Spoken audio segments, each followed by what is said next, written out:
Hello বন্ধুরা, bio elevate YouTube চ্যানেলে সকলকে স্বাগত। আশা করি সকলে ভালো আছো। তো আমাদের কিন্তু এই 10 ডিসেম্বর যে প্রাইমারি টেট এক্সামটা হওয়ার কথা ছিল সেটা কিন্তু পোস্টপোন করে দিয়েছে, তাই না? তো আমরা কিছুদিন সময় পেয়েছি এক্সট্রা করে। তো যদিও সেটা খুব আ একটা ভালো ব্যাপার নয়। কিসের জন্য সবার একটা মাইন্ডসেট ছিল 10 ডিসেম্বর এক্সাম হবে। তো সেটা পিছিয়ে গেল। আ কিন্তু সেটা আমাদের কিন্তু কাজে লাগাতে হবে। ঠিক আছে? তো প্রতিদিনের মতো আজকেও আমরা যে ভিডিওটা নিয়ে এসেছি সেটা কিছুই না অ্যাকচুয়ালি, সেটা হচ্ছে আমাদের পরিবেশ বিজ্ঞানের যে কোশ্চেনগুলো সেই কোশ্চেনগুলো সলভ করার চেষ্টা করব আমরা। তো যদিও সেগুলো মাল্টিপল কোশ্চেন নয়, বড় কোশ্চেন, এবং সেগুলো থেকে কনসেপ্ট নিলে পারে কী হবে, মাল্টিপল চয়েস কোশ্চেনগুলো কিন্তু আমাদের সলভ করতে সুবিধা হবে। তো চলো তাহলে শুরু করি। তো ফার্স্ট যেটা আমরা শুরু করব, বলছে বাস্তুবিদ্যা বা ইকোলজি কাকে বলে? বাস্তুবিদ্যা বা ইকোলজি কী? অ্যাকচুয়ালি বাস্তুবিদ্যা, ইকোলজি হচ্ছে আমরা যে জায়গায় বসবাস করি, সেই জায়গাটা সম্পর্কে, সেই প্লেসটা সম্পর্কে যে জানাটাকে বলা হয় বাস্তুবিদ্যা বা ইকোলজি। তো এই যে ইকোলজি কথাটা এসছে কোথা থেকে? ইকোস মানে যার অর্থ হচ্ছে বাসস্থান বা হোম। আচ্ছা, আর লজিস মানে হচ্ছে জ্ঞান, কনসেপ্ট। ঠিক আছে? তাহলে আমরা যে জায়গা থেকে বা যে বিশেষ বিদ্যা থেকে আমরা আমাদের বাসস্থান বা আমরা যে জায়গায় বসবাস করি সেই জায়গা সম্পর্কে জানতে পারবো, সেটাই কিন্তু আমাদের ইকোলজি।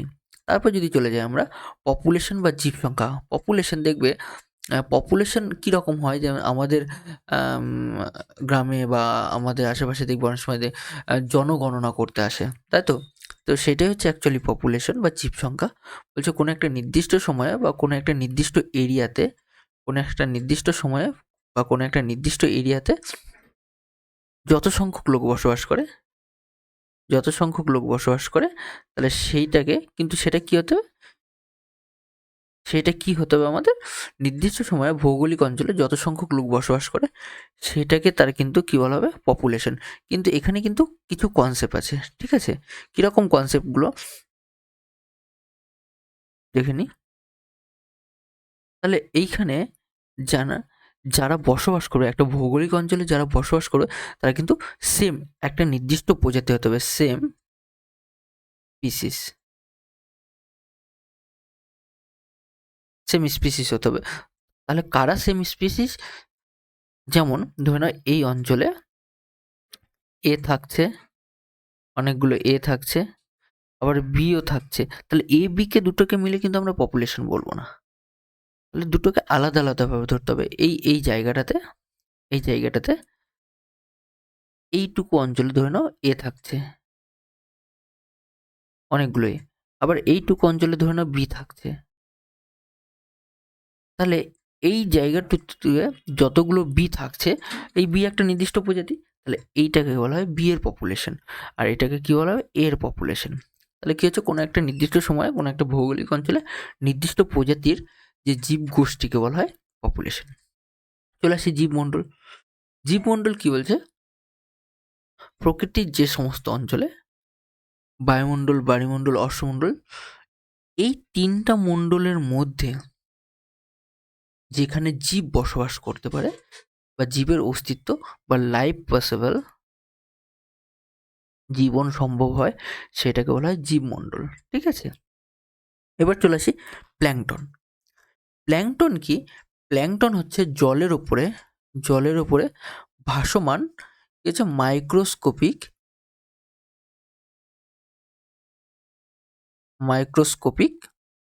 জীব, মাইক্রোস্কোপিক অর্গানিজম, এটাকে বলা হয় প্ল্যাংটন। এইবার এই প্ল্যাংটনটা আমরা কি বললাম? Microscopic organism.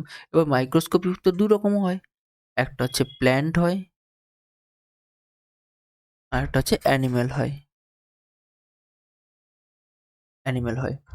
তো জলের উপর ভাসমান যদি মাইক্রোস্কোপিক কোনো উদ্ভিদ হয়, মানে প্ল্যান্ট হয়, তাহলে সেটার নাম হচ্ছে ফাইটোপ্ল্যাংটন। কি নাম বললাম? ফাইটোপ্ল্যাংটন। আর যদি সেটা কোনো অ্যানিমেল হয় তার নাম জুপ্ল্যাংটন। তাহলে দেখো জলের উপর ভাসমান আণুবীক্ষণিক জীবদের কি বলা হচ্ছে প্ল্যাঙ্কটন। যদি সেটা প্রাণী হয় তবে সেটাকে কি বলা হচ্ছে, প্রাণী হয় তাহলে সেটাকে এখানে প্রাণী প্ল্যাঙ্কটন বা ফাইটো হতো, ফাইটো প্ল্যাঙ্কটন বলে। আর যদি সেটা উদ্ভিদ হয় তা সরি প্রাণী হলে জু প্ল্যাঙ্কটন, সরি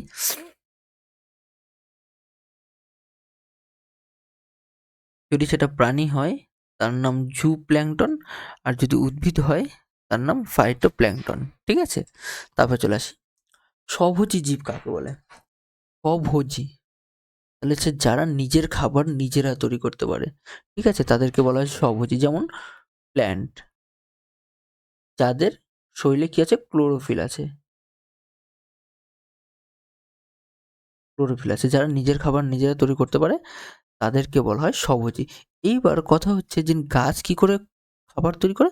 গাছ ক্লোরোফিলের সাহায্যে মাটির থেকে জল নেয়, বাতাস থেকে কি নেয়, কার্বন ডাই অক্সাইড নেয়, দিয়ে খাবার তৈরি করে। কি খাবার তৈরি করে, C6H12O6, এটা কিন্তু গ্লুকোজ জাতীয় খাবার তৈরি করে, গ্লুকোজ জাতীয় খাবার তৈরি করে।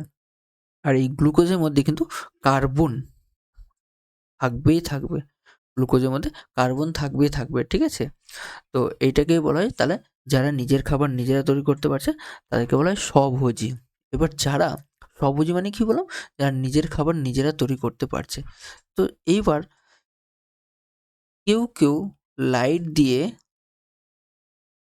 বা সূর্যের আলো দিয়ে নিজের খাবার নিজেরা তৈরি করতে পারে, আর কেউ কেউ হচ্ছে কেমিক্যাল দিয়ে, কেমিক্যাল দিয়ে নিজের খাবার নিজেরা তৈরি করতে পারে। যারা আলোর সাহায্যে নিজেরা নিজের খাবার তৈরি করে তাদেরকে বলা হয় ফটোসিনথেসিস, বা কি বলা হচ্ছে ফটোসিনথেসিস বা সালোক সংশ্লেষণ। আর যারা রাসায়নিক উপাদানের মাধ্যমে, যেমন গাছ, গাছ কি হচ্ছে আলোর সাহায্যে নিজের খাবার নিজেরা বানায়, তাহলে গাছেরা কি করে ফটোসিনথেসিস বা সালোক সংশ্লেষ করে। আর কিছু ব্যাকটেরিয়া আছে, এরা কিন্তু নিজের খাবার নিজেরা বানাতে পারে, কিন্তু সেটা কিন্তু আলো দিয়ে নয়, কারণ আলো দিয়ে খাবার বানাতে গেলে সেখানে কিন্তু ক্লোরোফিল লাগবে। তাহলে কিছু কিছু ব্যাকটেরিয়া আছে, এরা কিন্তু নিজের খাবার নিজেরা বানাতে পারে, কিন্তু সেটা কেমিক্যাল দিয়ে, সেজন্য এটাকে বলা হয় কেমোসিনথেসিস। আচ্ছা, তারপর চলে আসি খাদ্য জালিকা কি বা কাকে বলে। বলছে খাদ্য জালিকা, একটা জাল তৈরি করতে গেলে পরে দেখো, এইটা একটা লাইন বা শৃঙ্খল, এইটা একটা শৃঙ্খল, এইটা একটা শৃঙ্খল, এইদিকে একটা শৃঙ্খল, এইদিকে একটা শৃঙ্খল, এইদিকে একটা শৃঙ্খল, এখান থেকে একটা শৃঙ্খল, তাহলে এটা কি একটা নেট তৈরি হলো, নেট তৈরি হলো। তাহলে অনেকগুলো খাদ্য শৃঙ্খল যদি পরস্পরের সাথে যুক্ত হয়ে যায় তখন সেটাকে বলা হয় খাদ্য চালিকা। যেমন কি ধরে নাও এখানে ঘাস আছে, এই ঘাসকে খাচ্ছে কে, ফড়িং। এই ঘাসকে খাচ্ছে কে, এই ঘাসকে খাচ্ছে হচ্ছে খরগোশ। এই ঘাসকে খাচ্ছে কে, ছাগল, তাই তো। এইবার এই ফড়িংকে খাচ্ছে কে, ব্যাঙ। এই খরগোশ খাচ্ছে কে, শেয়াল।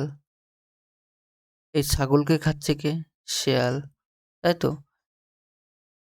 এইবার এই ব্যাঙকে খাচ্ছে কে, সাপ। এই শেয়াল আবার সাপকে খাচ্ছে। আচ্ছা, ছাগলকে খাচ্ছে কে, আবার মানুষ। আবার এই মানুষ খরগোশকে খাচ্ছে, এই মানুষ ফড়িংকে খাচ্ছে, এই মানুষ আবার ঘাসকেও খাচ্ছে। তাহলে দেখো একটা উল্টো পাল্টোভাবে চেনের মতন তৈরি হয়েছে বা নেটের মতন তৈরি হয়েছে, এটাকে বলা হয় খাদ্য চালিকা। এবার চলে আসি পশ্চিমবঙ্গের যে কোনো দুটি অভয়ারণ্যের নাম লেখো। তাহলে পশ্চিমবঙ্গের একটা হচ্ছে জলদাপাড়া অভয়ারণ্য, একটা হচ্ছে গরুমারা অভয়ারণ্য। তারপর চলে আসি পশ্চিমবঙ্গে কোথায় সংরক্ষিত বন আছে, সজনেখালিতে সংরক্ষিত বন, ঠিক আছে।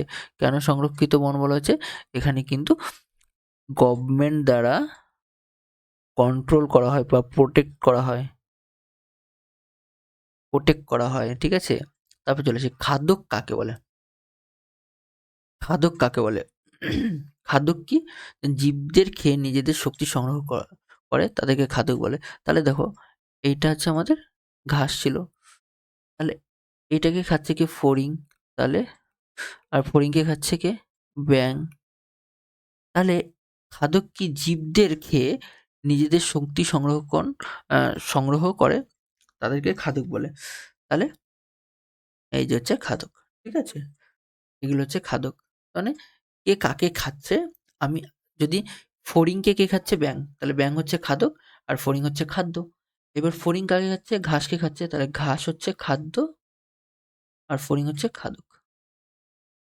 তারপরে অনভি অনভিভবনযোগ্য সম্পদ কাকে বলে? তার মানে কি নবীভবন? নবী মানে কি? যেটা নতুন করে তৈরি করা যাবে। নবীভবন মানে যেটা নতুন করে তৈরি করা যাবে। নিউ করে ফরমেশন করা যাবে। অনবীভবন বলছে যে মানে যেটা নতুন করে তৈরি করা যাবে না। তাহলে যে সকল সম্পদ পৃথিবীতে নির্দিষ্ট পরিমাণে মজুদ আছে, কিন্তু সেটা বেশি ব্যবহার করার ফলে আস্তে, আস্তে ক্ষয়ে যাচ্ছে। কিন্তু যেটাকে আমরা পুনরায় তৈরি করতে পারব না। যেমন ধরে নাও মাটির নিচে কয়লা আছে।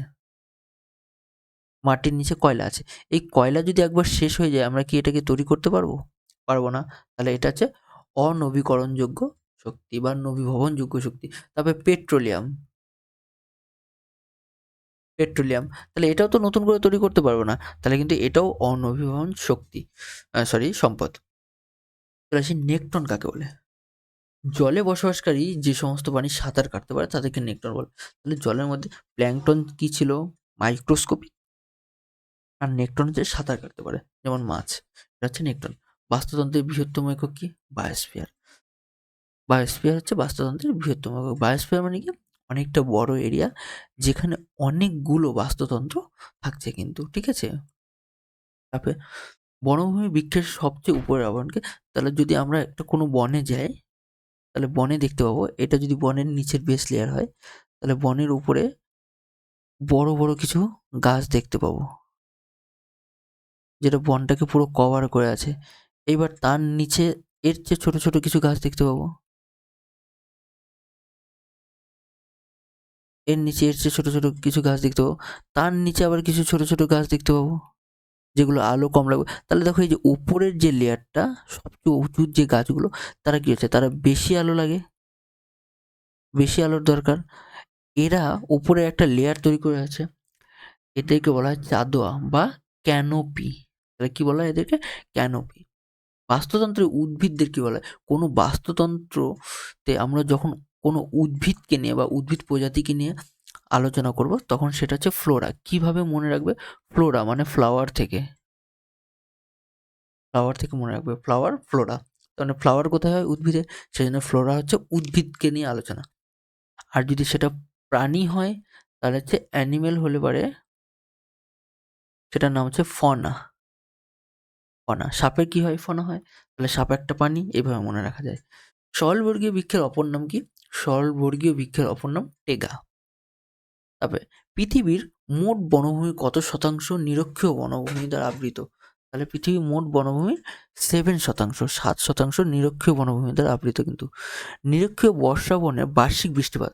নিরক্ষীয় বর্ষা বন নামই কিন্তু আছে বর্ষা বন। তাহলে সবচেয়ে বেশি সেখানে বর্ষা হবে, তার কত? 240 থেকে 430 সেন্টিমিটার বৃষ্টিপাত হয় বছরে। এটা কিন্তু বছরে হয়, বছরে। আচ্ছা, চিপকো আন্দোলন কোথায় হয়েছিল? চিপকো আন্দোলন হচ্ছিল উত্তরপ্রদেশে। কেন হয়েছিল? ওই গাছ কাটছিল বলে গাছকে জড়িয়ে ধরেছিল, এটাকে কিন্তু চিপকো আন্দোলন বলা হয়েছিল। এটা কিন্তু উত্তরপ্রদেশে হয়েছিল, ঠিক আছে?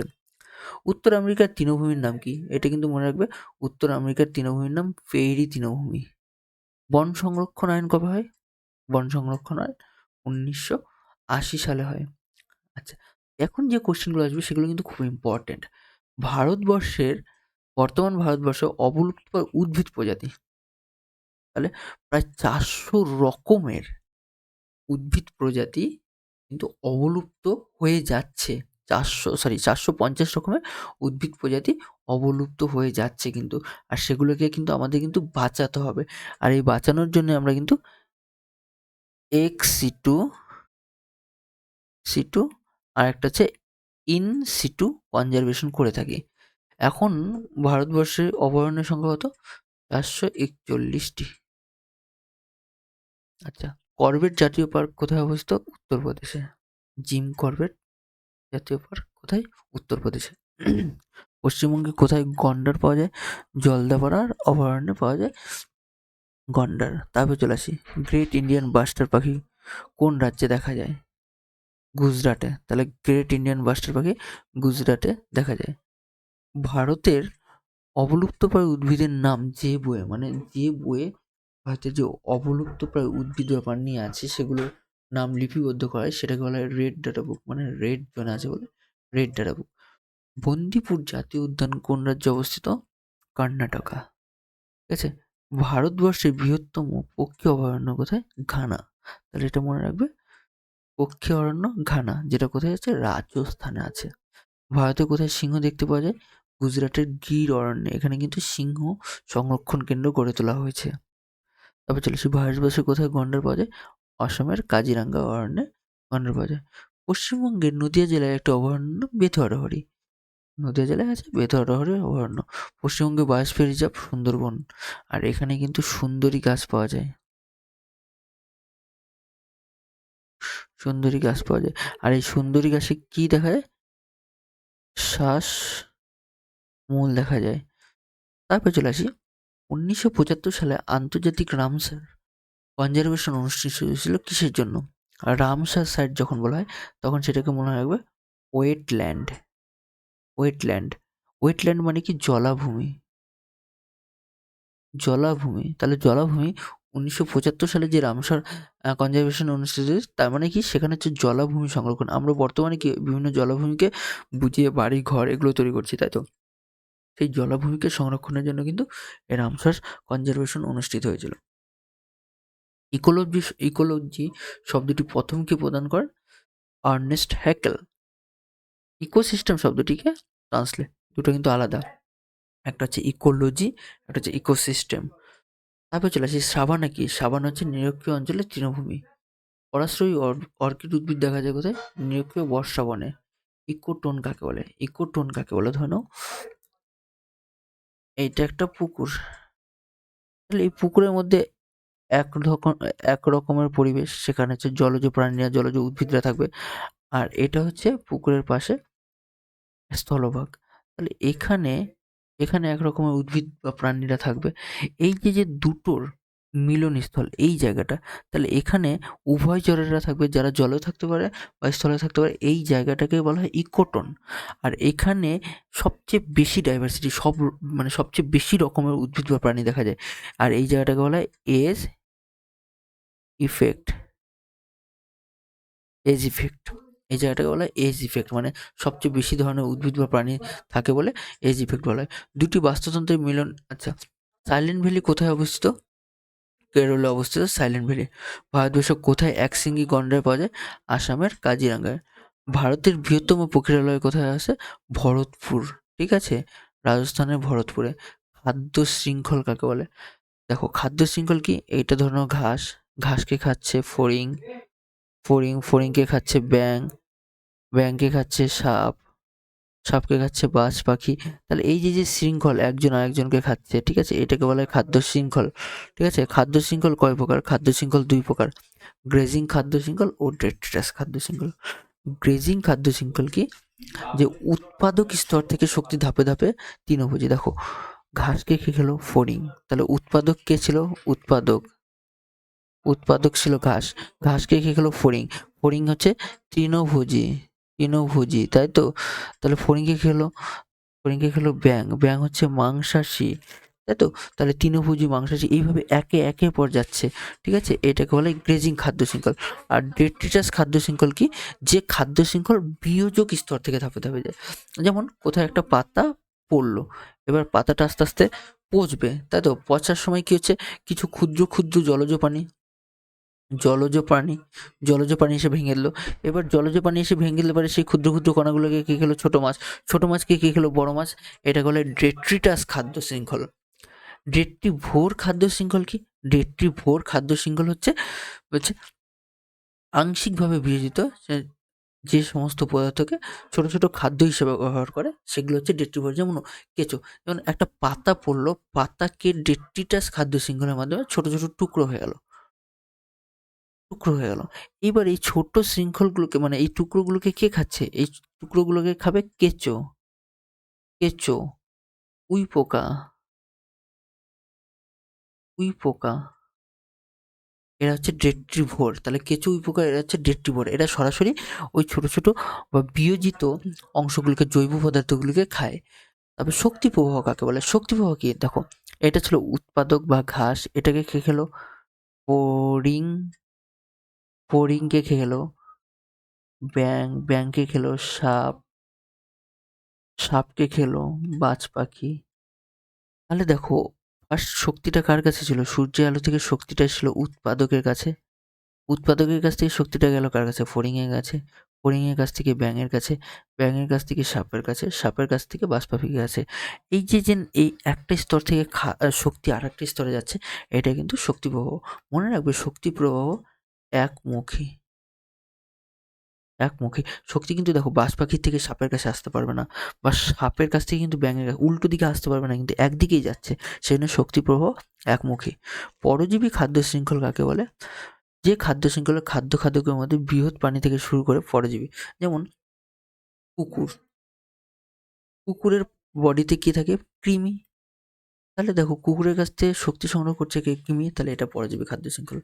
মৃতজীবী খাদ্য শৃঙ্খল মানে কি? যখন খাদ্য শৃঙ্খলের শক্তি প্রবাহের ভিত্তি হচ্ছে মৃতজীবী। এরকম ব্যাপারটা হচ্ছে মৃতজীবী, যখন কোনো কিছু মরে গেছে, সেই বডিতে কিছু ছোট ছোট বিয়োজক জন্মালো। তাহলে কোথা থেকে শুরু হলো? মৃতদেহ থেকে, ডেথ অর্গানিজম থেকে শুরু হলো। আর সেটাকে কে খাচ্ছে? বিয়োজক। বিয়োজক থেকে রূপান্তরক। বুঝে গেল? বিয়োজক থেকে রূপান্তরক। তাহলে এইভাবে করে যাচ্ছে। তাহলে শুরুই হয়েছে বিয়োজক থেকে, মানে সরি, শুরুই হয়েছে আমাদের মৃতজীবী থেকে। তাহলে মৃত কোনো ডেথ অর্গানিজম থেকে শুরু হয়েছে, তাই জন্য সেটাকে বলা হয় মৃতজীবী খাদ্য শৃঙ্খল। তাহলে আমরা কিন্তু আজকে যতটুকু করলাম, মানে 50টা কোশ্চেন সলভ করলাম, ঠিক আছে? এর পরের দিন আবার 50টা করব। তো এইভাবে করেই আমরা যতদিন এক্সাম হচ্ছে কোশ্চেনগুলো সলভ করতে থাকবো, যাতে তোমাদের হেল্প হয়। আর চেষ্টা করব এর পরের কোশ্চেনগুলো যেন মাল্টিপল হয়। তো সবাইকে ধন্যবাদ অনেক অনেক। আর তোমাদের 24-এর পরীক্ষা যেন খুব, মানে 24শে ডিসেম্বরে যে এক্সামটা হচ্ছে টেট এক্সাম, সেটা যেন সবারই খুব ভালো হয়। আর ভিডিওটা যদি তোমাদের ইনফরমেটিভ মনে হয়, তাহলে অবশ্যই চ্যানেলকে সাবস্ক্রাইব করো, ঠিক আছে? আর কমেন্ট করতে ভুলবে না যদি কোথাও প্রবলেম হয়। আমি তোমাদের পাশে আছি। আমি চেষ্টা করব তোমাদের সমস্ত প্রবলেম সলভ করে দেওয়ার জন্য, ঠিক আছে? চলো, থ্যাংক ইউ সবাইকে।